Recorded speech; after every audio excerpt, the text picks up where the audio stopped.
Kim, thanks for being with us. Let's start with your reaction to what Genier had to say on air and her statement on social media.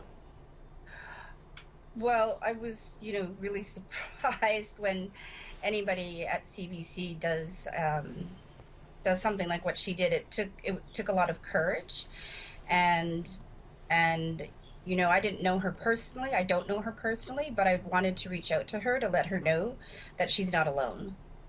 That there are a lot of people who have gone through what she is going through or was going through at the CBC, and feeling the need to speak out about diversity in the media.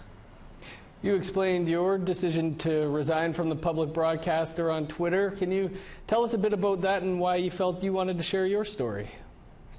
Yeah, so I was an associate producer on a show called Unreserved with CBC, and I started on the show when it first started to air as a regional show here in Manitoba, and then it went to a network show. And when the time came to hire a senior producer, of course I applied for the job, as did a few of my other colleagues that I know that worked outside of the public broadcaster, and we all had 15 to 20 plus years experience working in the media, working in Indigenous media as well as mainstream. And when they decided not to interview any of us and instead second a non-Indigenous person, I knew it was time for me to walk away. Go ahead. Oh, no, that's okay. You go ahead. I was just wondering, what do you think the risks are for Indigenous journalists if they do call out mainstream media? I think that you are effectively cutting your career short.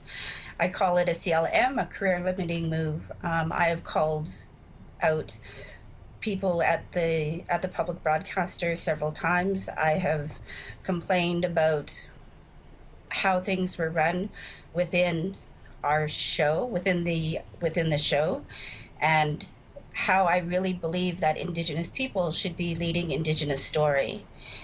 And when you do that, you get labeled difficult and challenging. Mm-hmm. And I'm okay with that. I'm okay with being labeled difficult and challenging, because when I first started in journalism, nobody wanted to tell our stories. We were discouraged from telling Indigenous story in mainstream media. So it was something that I've worked really hard for all of my career. And when they put a non-Indigenous person in charge of a show that has no connection to the community, I can't stand by and take that. I couldn't stand by and take that, and so I left. And I'm not the first person to do that, and I'm pretty certain I won't be the last.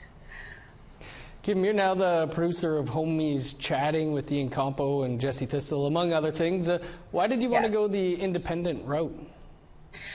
Because I wanted to be able to control our stories without it being processed through a non-Indigenous lens. I didn't want a non-Indigenous person having the final say on what we were doing on any of the work that I do. Whether I'm, a publicist for an Indigenous organization, or I am, writing my own story, or I'm producing Ian and Jesse, right? We know what our stories are, we know what they mean to us, and we know how to honor those stories properly. And so by participating in their show, I feel a real strength of community with them. Well, Kim, I'm really looking forward to this Friday's show with the North of 60 crew. Appreciate you taking some time to speak with us here about your story.